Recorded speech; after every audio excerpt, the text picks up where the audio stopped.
Hoje eu vou trazer uma mensagem que se encontra no livro de 2 Timóteo, capítulo 2.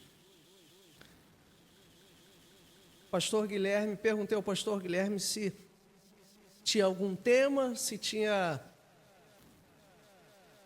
alguma questão que quisessem que eu abordasse. Ele deixou livre. Eu quase fui cancelado pelo título da mensagem que eu preparei. Se você encontrou o texto, 2 Timóteo, capítulo 2, a partir do primeiro verso, vamos ficar de pé em reverência à leitura da palavra de Deus. A pregação eu montei na nova versão internacional, na NVI, mas para essa leitura eu vou ler aqui na NAA. Amém? 2 Timóteo, capítulo 2, a partir do primeiro verso, leremos até o verso 13.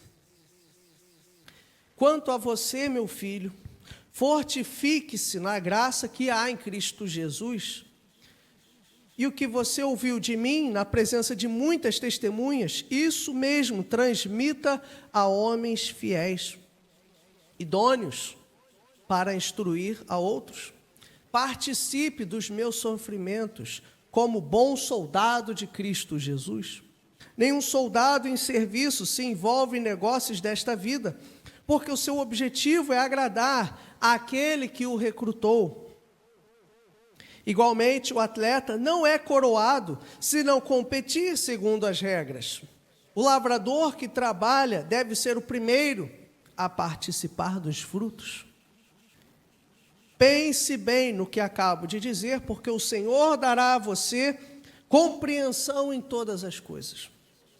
Lembre-se de Cristo Jesus, ressuscitado dentre os mortos, descendente de Davi, segundo o meu evangelho.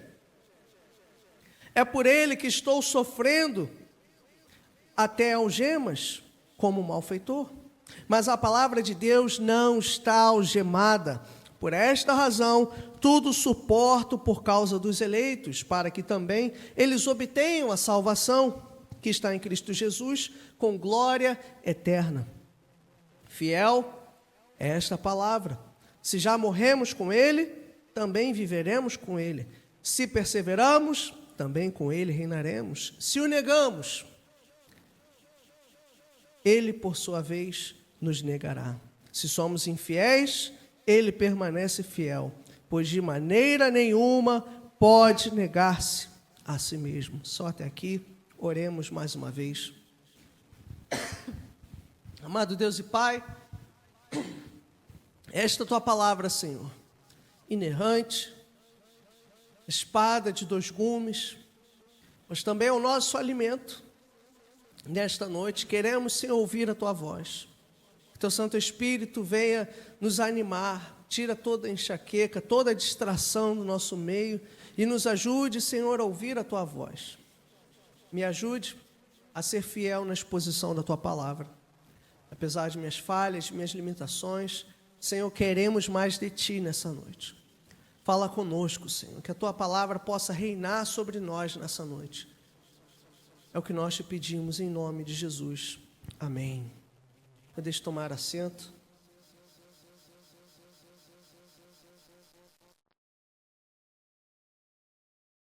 Não sei quantos acompanharam nas últimas semanas Of the King, the Power, the Best.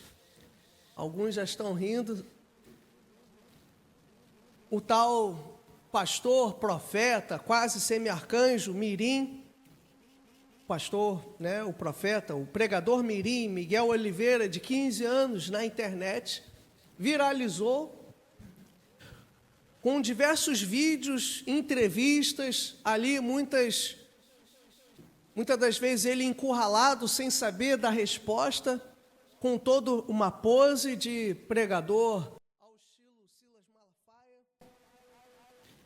simplesmente famoso, ganhando rios de dinheiro e dando profecias de origem duvidosa para outras pessoas. Ele viralizou de uma forma, eu diria até negativa, com muita gente escarnecendo, dado aquele teatro, porque quando você olha, você pensa em todos os outros pregadores, aquele jovem simplesmente imitando, representando esses pregadores que a gente vê na TV.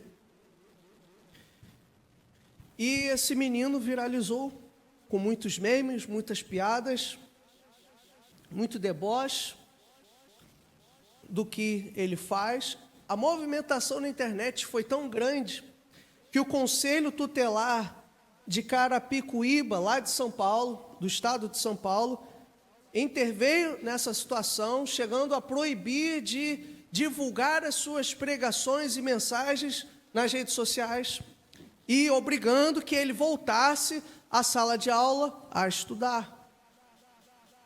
E toda essa exposição, todo esse dilema nas redes sociais, alguns a favor dele fazer esses vídeos, de exercer esse ministério de profeta mirim, outros contra.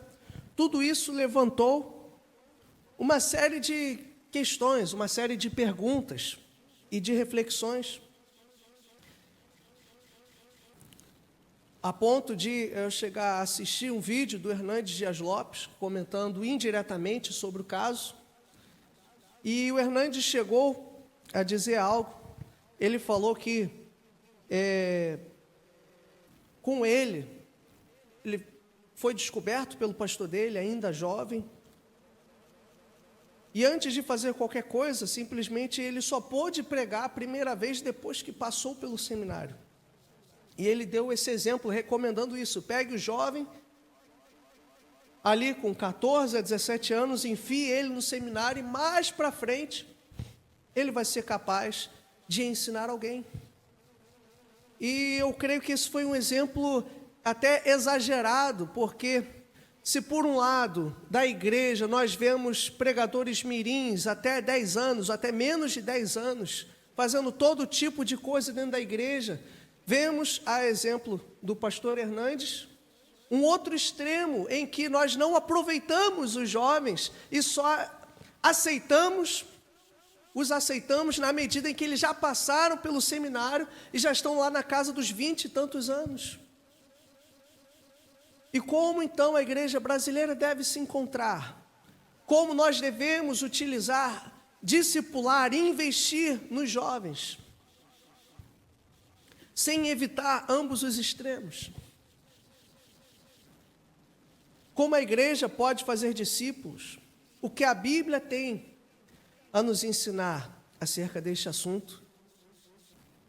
Então, se você fechou a sua Bíblia, acompanhe comigo ao que Paulo está ensinando Timóteo.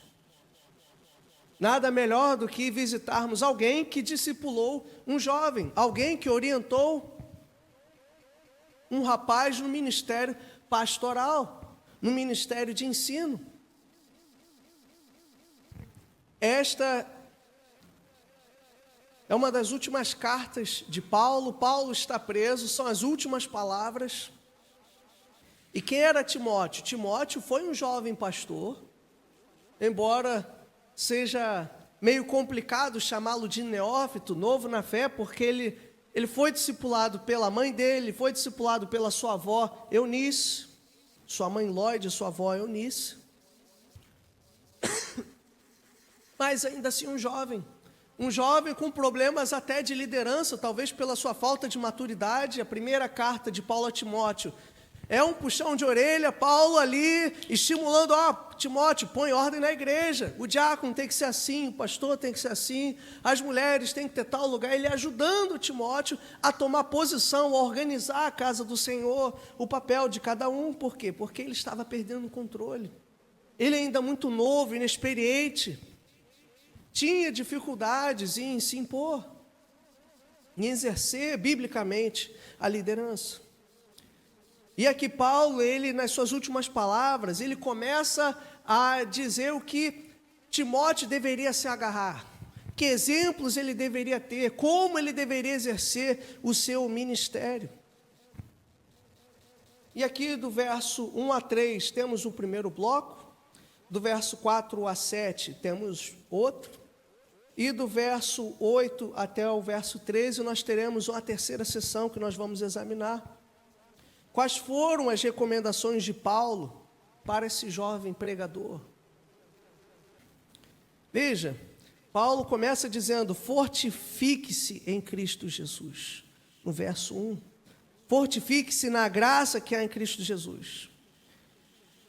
Ele não só devia se fortificar, se fortalecer, se alimentar na presença de Cristo, como ele também tinha uma tarefa. Ele vai dizer: o que você ouviu de mim na presença de muitas testemunhas, isso mesmo transmita a homens fiéis, idôneos, para instruir a outros. Timóteo não só se fortificar, se alimentar, mas ele deveria multiplicar aquilo que ele recebeu. Ou seja, seja jovem, adulto ou idoso, porque isso aqui não se limita a jovens, nós devemos multiplicar. Não devemos esperar, naquela época não havia seminário teológico. Paulo não segurou a presença de Deus ou a palavra que Timóteo havia recebido para si mesmo. Não, nós devemos multiplicar. A grande questão que eu vou abordar mais para frente é a forma como nós devemos fazer isso. Não é porque estão no ensino fundamental ou no ensino médio que não é tempo de multiplicar, muito pelo contrário. Se nós formos em muitas escolas, há jovens que só andam com camisa de manga longa, por quê? Porque querem esconder marcas de mutilação. Há muitos que já tomam remédios de tarja preta, por crises de ansiedade, lutando contra a depressão. Não devemos privar a nossa juventude, nem mesmo as crianças, de falar do Evangelho, de falar do amor de Cristo, de divulgar essa palavra. E aqui o desafio de Timóteo era passar isso a outros, de forma que esses também passassem a outros. O Evangelho tem que ser difundido, mas não somente isso, fortificar-se em Cristo, multiplicar, confessa a palavra, multiplicadores. E aí vem também outro verso que diz, verso 3, participe dos meus sofrimentos. Participe dos meus sofrimentos.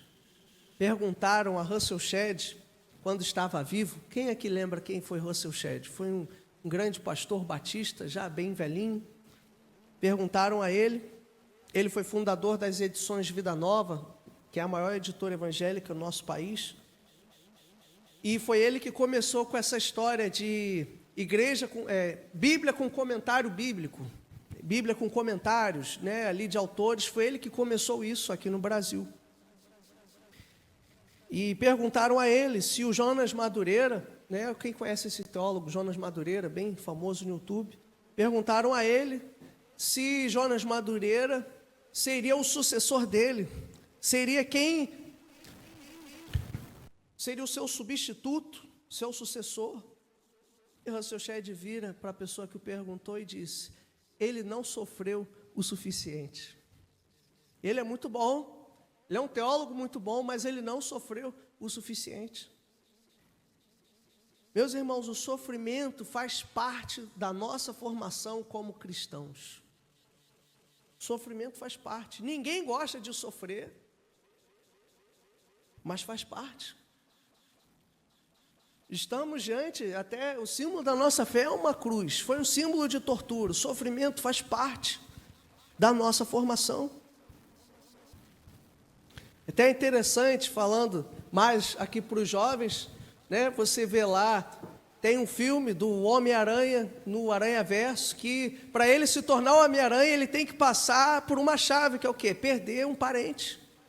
E em vários universos ali, que tem vários Homem-Aranhas, cada um passou por isso de uma forma diferente. O sofrimento faz parte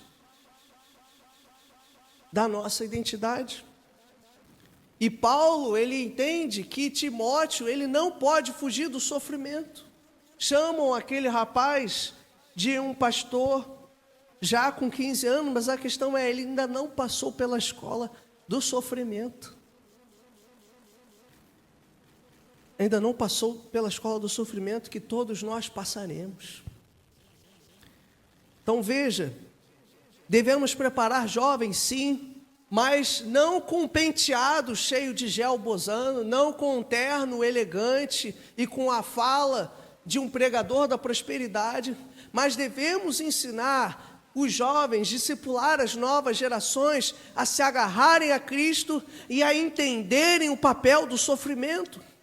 Não é fácil falar para um adolescente que ainda não chegou, ainda não fez metade da sua vida, que ele irá sofrer. Muitos ainda com questões de identidade, você dizer, meu filho, você vai sofrer, você vai ser perseguido. É difícil. Mas nós devemos entender que o nosso papel como igreja é fazer discípulos da maneira certa. É muito fácil colocar alguém inexperiente no altar e enchê-lo de ilusões acerca do Evangelho, que é só vitória, não tem dor, vamos ficar ricos, vamos ser curados. Mas e quando o diagnóstico da doença vem e é terminal? E quando o desemprego vem? E quando o luto vem? E ninguém espera por uma notícia dessas? O Evangelho, meus irmãos, é realista. Nós iremos sofrer. E não podemos negar essa verdade aos jovens. Paulo não iludiu Timóteo. Pelo contrário, Paulo estava prestes a ser decapitado. Ele falou, participa dos meus sofrimentos como bom soldado. E aqui Paulo ele vai usar 3 exemplos. Que ele até diz, Timóteo, medita nisso depois para você entender o que eu estou falando. Ele fala do soldado que não se desvia por qualquer motivo, um soldado que tem uma missão a cumprir, e eu fico próximo dessa realidade por conta do meu trabalho. O pessoal lá até brinca que a gente mora no trabalho e visita a nossa família. Mas Paulo também fala do atleta que tem que competir conforme as regras, e fala do lavrador, que precisa se empenhar para ter um bom fruto. Soldado, atleta e o lavrador. Soldado que tem um compromisso com a sua missão. O atleta que é diligente na sua tarefa, no seu esporte. E o lavrador que é esforçado para ter bons resultados. Veja que tudo isso envolve trabalho, envolve empenho, envolve suor. Ou seja, não impeça o jovem de fazer a obra de Deus, não. Ensine-o, capacite-o e dê trabalho. Nós ficamos com medo de delegar funções a jovens. E então nós vemos cada vez mais jovens chegando até 30 anos. E veja, o judeu na cultura dos israelitas, com 30 anos já era um homem na idade plena. De 30 para cima já era considerado um sábio. Tanto é que Jesus inicia seu ministério com quantos anos? Com 30. Só que nós vemos jovens postergando, alongando a sua juventude até os 30 anos, ainda morando com os pais, não pagam uma conta, dependem dos pais para tudo, ao invés de trabalharem, de arranjarem uma família, conquistarem um carro, serem homens. O sonho maior desses é conseguir um PS5 ou comprar o novo GTA. Ao invés de assumirem o seu papel como homens de Deus. Veja que Paulo está chamando Timóteo à responsabilidade. Ele não aliviou o fardo de Timóteo por ser um jovem, pelo contrário, ele balizou, ele orientou. Timóteo, entenda que você é jovem, mas esse caminho é um caminho de sofrimento. Esse é um caminho em que você tem que ser responsável, tem que trabalhar. Nós poupamos, e veja, muitos aqui que estão na minha frente, jovens, que têm aula de física, de filosofia, coisas completamente densas, mas nós ficamos acanhados de falar do Evangelho, de falar de uma boa teologia, de uma teologia sólida. de abrir a Bíblia e de ensinar coisas mais profundas acerca da presença de Deus. Ficamos acanhados de deixar alguém vestir um paletó, de recolher um dízimo, de ensinar crianças, ou até mesmo de evangelizar. Nós burocratizamos muito. Não, entra no seminário, lá na frente você faz. Quando hoje, nas pequenas coisas, já poderíamos investir. Eu não estou dizendo que pega o primeiro jovem e coloca no púlpito para ensinar a igreja. Não, isso é um erro. É um erro da igreja brasileira no geral. A pessoa se converte hoje e amanhã já está no púlpito. Eu não estou dizendo que tem que fazer isso com o jovem, não. Prepare. Não é que tem que... Porque aí vai um outro erro da nossa igreja no Brasil. A gente tende a achar que para o jovem ter oportunidade tem que ser o púlpito. Mas não é isso que eu estou falando. Estou falando da obra de Deus de maneira evangelística. Fazer discípulos, falar do evangelho. Não precisa ter seminário para isso. Com relação a pastoreio, Paulo, até na sua primeira carta, ele vai falar de forma bem criteriosa sobre as características do pastor. Jovens podem ser pastores? Se satisfazerem ali as características que Paulo coloca, talvez sim. Mas o que Paulo diz, tem que ser marido de uma só mulher, não pode ser neófito para não cair na mesma cilada que o diabo caiu. Os filhos, a esposa, tem que dar bom testemunho. Aí eu te pergunto, alguém com 15 anos vai conseguir satisfazer isso? Não vai. Tem que ter um tempo de caminhada. Tem que ter um tempo de maturidade. Isso para o pastoreio, mas veja, a obra de Deus não se limita ao pastoreio. A igreja não se limita ao ministério pastoral, amém? Veja, não é porque você não é um pastor, você não usa uma gravata, um colarinho, que você não deva fazer a obra de Deus, que você não deva pregar, que você não deva multiplicar essa palavra. Pregue, evangelize, seja ativo na obra do Senhor. Aquele jovem, ao invés de estar sendo exposto nas redes sociais ou em muitas igrejas que convidam, ele deveria estar pregando no seu colégio, ele deveria estar sendo discipulado no sofrimento, na palavra, e não como um pregador top da prosperidade, não. Mas nós também devemos fugir de uma ala mais reformada da igreja, que não crê que os jovens podem levar carga, podem ser mais ativos. Quantos foram da juventude, da Nova Vida de Nova Iguaçu lá atrás, quando não existia essa igreja aqui no Jardim Alvorada? Tem alguém que foi dessa juventude lá atrás?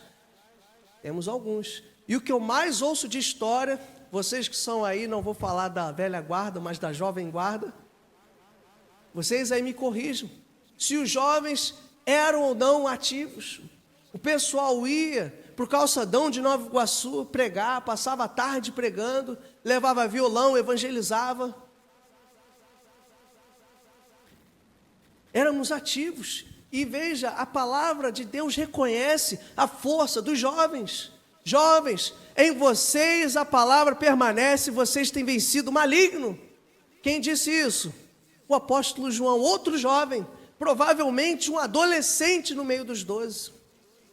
Mas hoje não, parece que o jovem é de vidro, de porcelana. Não, meus irmãos, vai evangelizar, vai para a rua, leva o jovem. Vai fazer um culto no lar, chama a juventude. Vai visitar um orfanato, visitar um asilo, chama os jovens.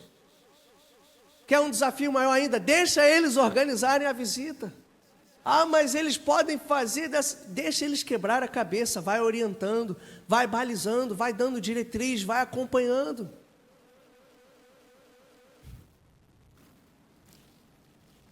Paulo colocou Timóteo no fogo cruzado.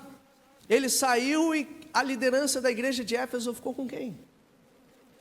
Timóteo ficou, teve até gastrite. Paulo teve que recomendar ele a tomar vinho de forma medicinal, porque o estômago dele, imagina o estresse.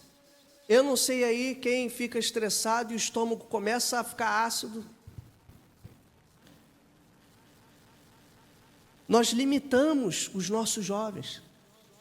Devemos fugir de um extremo e também do outro, não como esses pregadores mirins da prosperidade, não. Tem tempo de sentar, tem tempo de aprender, tem que ser moldado na palavra, tem que ser moldado no testemunho, moldado no sofrimento. Mas ainda assim, nós somos advertidos como soldado, como atleta e lavrador. 3 figuras que falam de compromisso, que falam de empenho. Eu comecei a pregar com 13 anos na FATEC de Santa Cruz. 13 anos. Hoje eu olho e falo, meu Deus, eu acho que eu era doido. 13 anos. E eu nunca fui sufocado pelo meu pastor.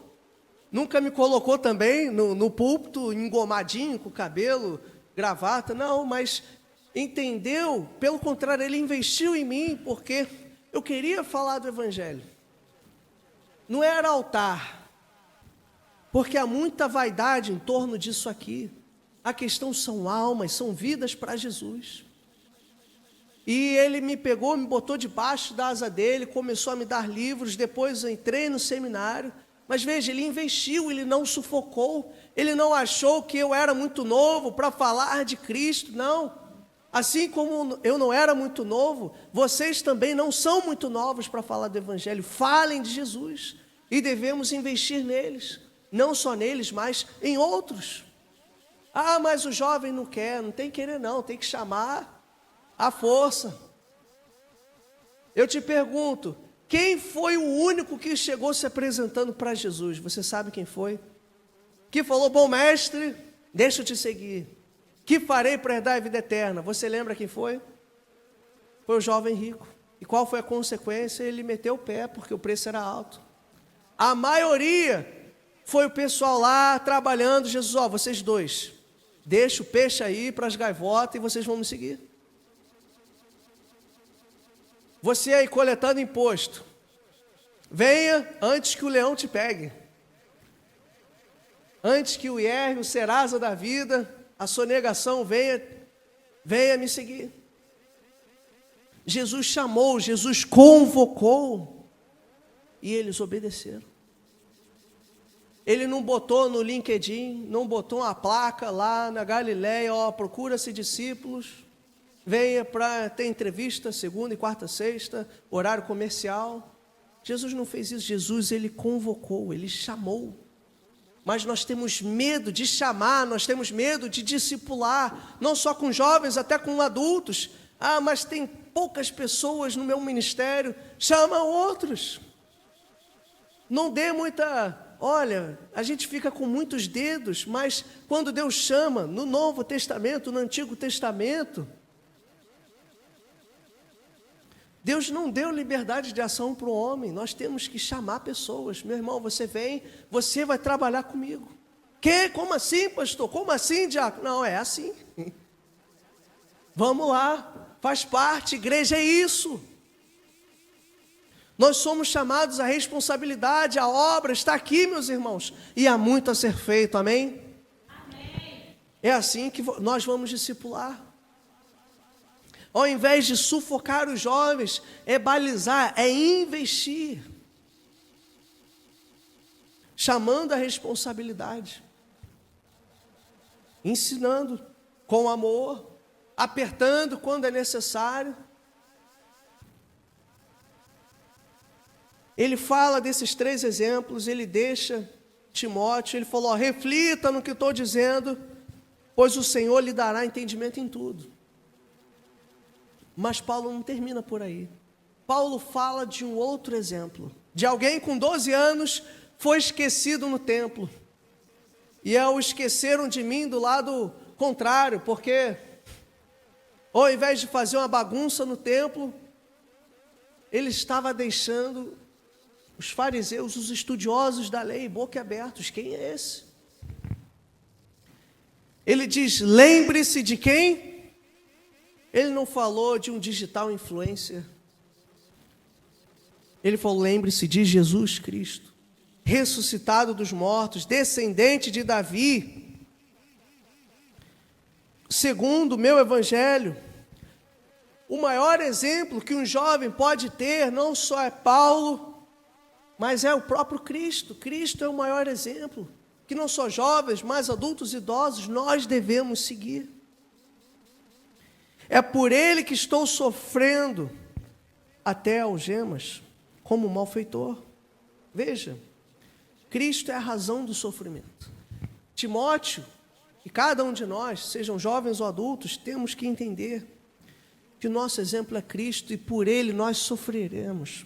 Por quê? Porque ele sofreu. Ele sofreu.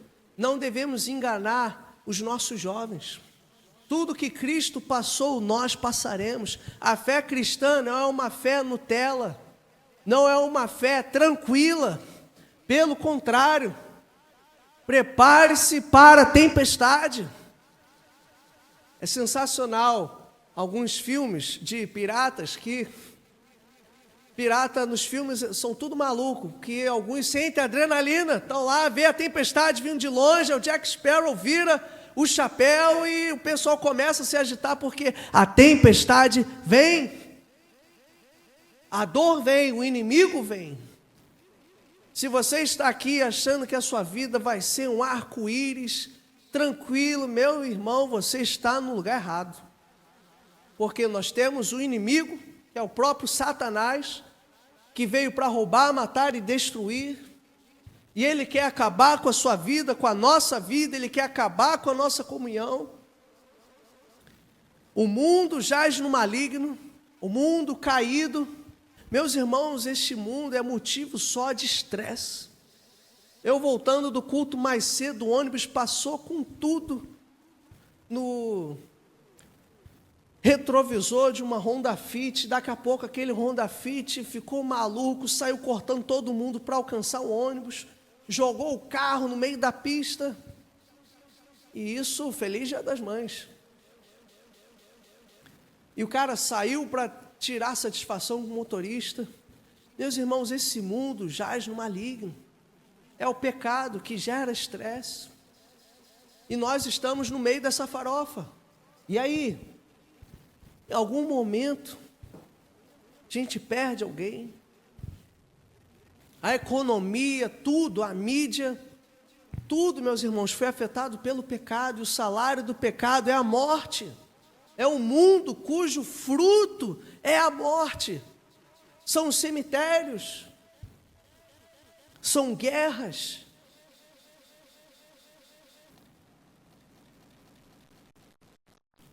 O mundo prega paz, mas está aí, Paquistão e Índia violaram o cessar-fogo.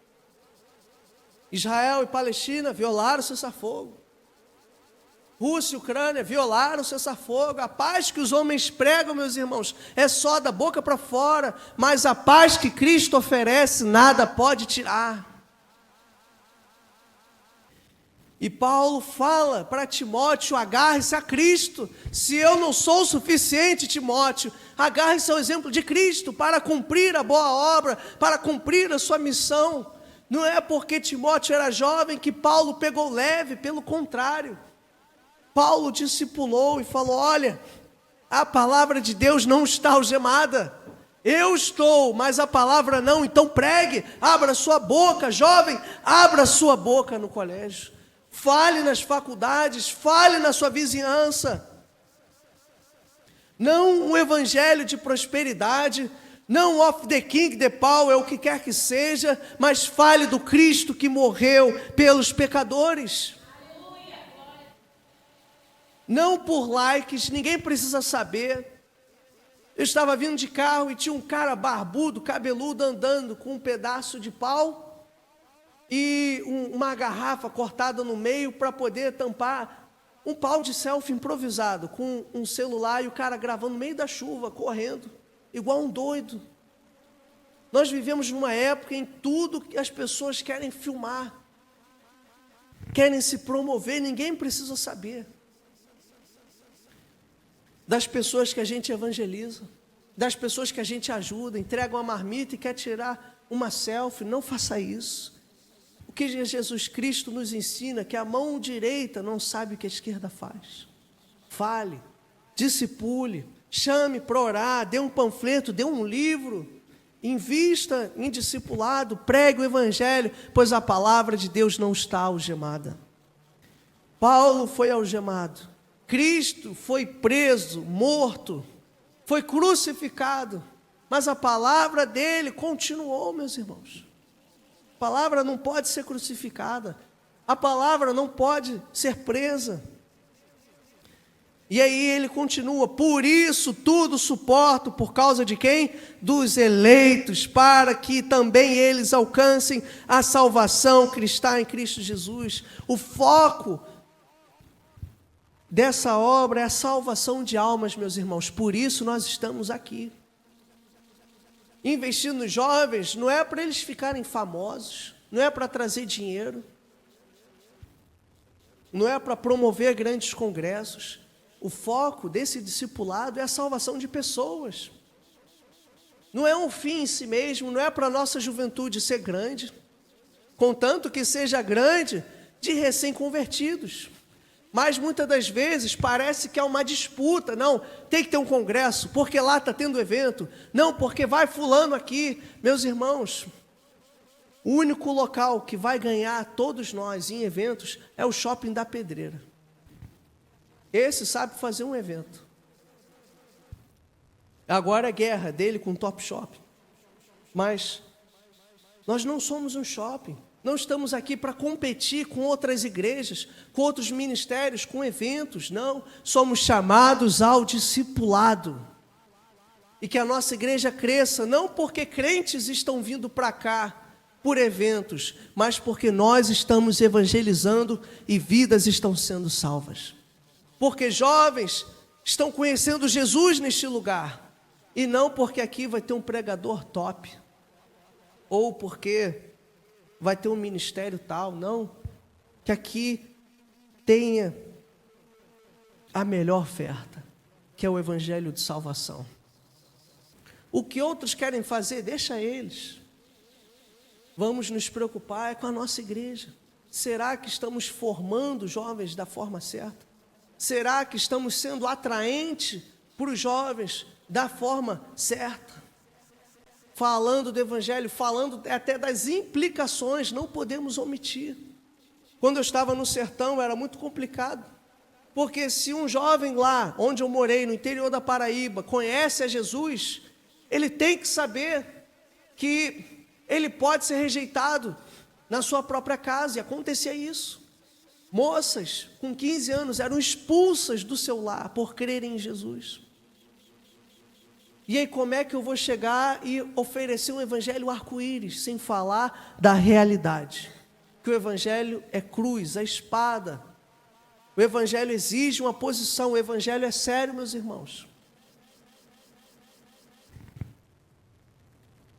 Não podemos vender o evangelho como estão querendo vender por aí. Hoje é muito fácil as pessoas dizerem que são crentes, mas fazem todo tipo de absurdo. Famosos são o melhor exemplo. Mas o foco de tudo isso, que Paulo diz, é por conta dos eleitos. Existem jovens, existem pessoas que precisam ser salvas. Preparamos jovens para que eles possam ser agentes de salvação para outros.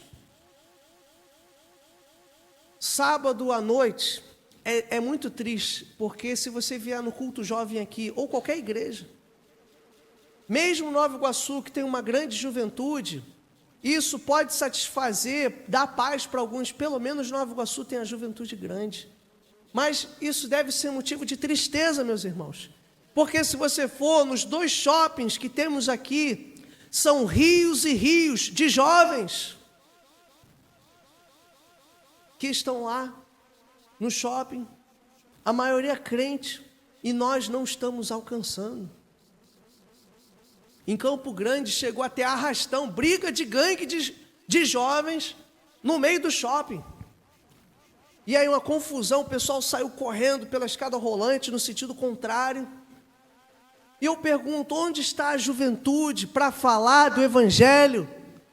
a essas pessoas, a esses jovens. Temos muito a avançar.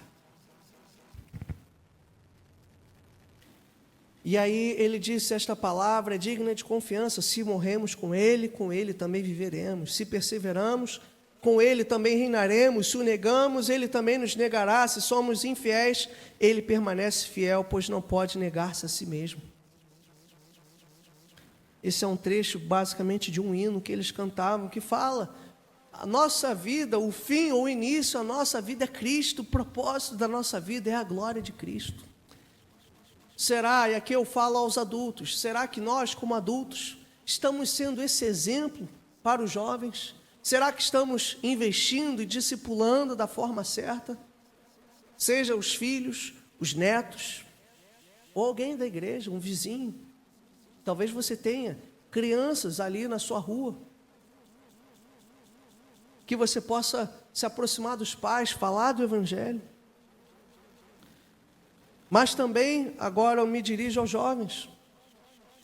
Será que nós estamos preocupados com as coisas de Deus e assumindo a responsabilidade que nós devemos assumir? Ou será que nós estamos postergando, procurando mais assistir séries ou jogar o que quer que seja, do que em falar de Jesus para quem está perto de nós? Que nós possamos aproveitar essas oportunidades, porque seja Paulo ou sejam Timóteos, o fim é o mesmo, é a glória de Cristo. Paulo cumpriu a sua missão como discipulador, mas Timóteo também cumpriu a missão dele como pregador. Não para a prosperidade, pelo contrário, Timóteo no fogo cruzado, tendo que lidar com uma igreja num local complicado como Éfeso, um local complicado, e Paulo preso, pagando o preço. A missão da igreja, meus irmãos, não é uma missão fácil, mas é uma missão que não pode parar. Há um sociólogo, e aí eu termino, que disse que basta que uma geração pare de falar do Evangelho a outra para que a igreja suma da face da terra. Se uma geração para de falar do Evangelho a outra, a igreja vai acabar. A igreja vai acabar. Mas nós precisamos passar a tocha para a próxima geração. Eu tive uma professora alemã que ela estava começando a passar necessidade financeira. Por quê? Porque ela foi enviada por uma igreja lá da Alemanha para ser missionária no Brasil. Só que qual era o problema? A igreja começou a ser só de idosos. A igreja não estava conseguindo discipular jovens. E o que começou a acontecer? Os idosos começaram a morrer. As pessoas que sustentavam ela começaram a partir. E uma igreja que não se renova é uma igreja que morre. E por conta disso ela começou a perder o sustento dela. E essa realidade é uma realidade em muitos lugares no mundo, em que a igreja está envelhecendo. E não está se renovando, não está falando, não está alcançando a juventude. Eu vou trazer um exemplo mais perto para nós, meus irmãos. A nossa denominação hoje, a maior parte dos pastores é 50 a mais, é de 50 para cima. Já está de 55 para cima.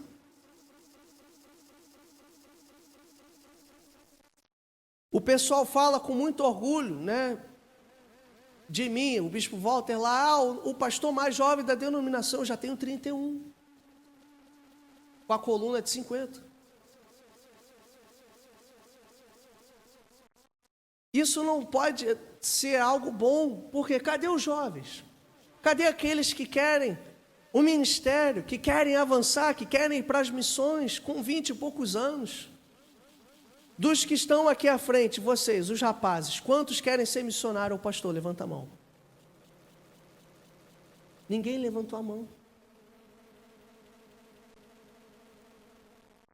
Meus irmãos, essa é a nossa missão. Será que nós estamos preparando futuros pastores, missionários, diáconos da casa do Senhor. Antigamente, a maioria aqui tem crente já há um bom tempo, eu conheço a maior parte da igreja. Era comum você ver pessoas que tinham um amor, tinham um desejo, não por ser rico, porque essa história de pastor rico, isso foi uma coisa mais recente, de uns 15, 20 anos para cá. Mas se você for mais lá atrás, era algo comum, porque era uma questão de ministério, de almas, de pregação, de ter prazer em ensinar a palavra. Você não encontra mais isso hoje nos jovens. Mas nós precisamos orar por isso. Nós precisamos orar por uma nova geração de pastores, de missionários, de obreiros, e mesmo que não sejam pastores, de homens e mulheres de Deus, que vão levar o Evangelho adiante. E eu e você temos um papel nisso. Para mim é muito fácil chegar do trabalho cansado e botar lá no Bendito do Joãozinho, que é um desenho que a minha filha só gosta de assistir, e a minha Netflix agora é só para isso. Porque quando eles vão dormir, a gente já está o bagaço da laranja e ninguém consegue assistir mais nada. Mas era Joãozinho, era Baby Shark. É muito fácil chegar do trabalho e só botar e entregar a criança. Toma, Netflix, cuida. Mas eu, como pai, também sou chamado à responsabilidade. Por quê? Porque ela, com 3 anos, ela também é o futuro da igreja. É muito fácil chegar e entregar, que outro se preocupe, que a tia aqui da IGP que cuide. Mas nós, como pais e mães, também somos chamados à responsabilidade de abrir a Bíblia. Não, vamos aprender a orar. Vamos ler um livro, vamos ver a história de Davi. Veja, são pequenos passos, mas a missão tem que ser cumprida. Aqui na igreja, em casa, porque Jesus Cristo está voltando. E como Paulo disse, tudo suporto por causa dos eleitos. Não é preparar jovens para um show, não, é preparar jovens para a missão. A missão é real. Pessoas estão indo para o inferno porque não estão ouvindo do Evangelho. O Evangelho não é um teatro, não é falar bonito, não é forjar línguas estranhas, porque o dom existe. Mas não é uma bagunça, não é uma piada. O destino de muitas pessoas está em nossas mãos. Estamos sendo omissos ou estamos cumprindo a missão do Senhor, sendo agentes de salvação, ao levar esse Evangelho para Deus cumprir a sua soberania. Pense nisso, medite nisso. Como Paulo disse, verso 7, reflita no que estou dizendo, pois o Senhor lhe dará entendimento em tudo. O nosso exemplo é Jesus. É Ele que nos capacita, foi Ele que nos salvou, foi Ele que usou pessoas para pregar o Evangelho a nós. Sem essas pessoas não estaríamos aqui. Você lembra o nome de quem pregou, falou de Jesus para você? Talvez você não lembre o nome, lembre vários nomes. E que o seu nome seja o nome de alguém lá no futuro. Poxa, fulano, Edinaldo pregou para mim, quando ele estava andando de bicicleta até o Acre. Dentre tantos outros, pastor Guilherme, Raíssa, falou do Evangelho no ponto de ônibus para mim. Meus irmãos, essa é a maior glória que nós podemos ter. Não são seguidores, não é a fama, não é o dinheiro, mas é ver a obra de Cristo sendo realizada aqui. E pessoas sendo salvas do inferno, porque um de nós foi corajoso para falar dessa palavra. Feche os seus olhos, vamos orar.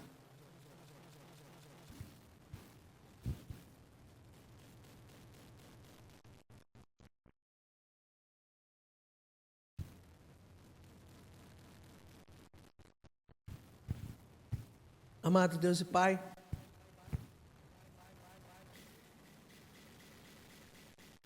Timóteo tinha uma igreja, Senhor, desafiadora para lidar. Uma missão difícil. E nós também temos, Senhor. Mas a certeza que temos é que o Teu Santo Filho venceu na cruz. É Ele que nos capacita a cumprir essa missão. É Ele que nos auxilia, Senhor, a falar do Teu Evangelho, porque nós fomos alcançados, meu Deus, um dia por este Evangelho. Nos ajude a multiplicarmos essa palavra.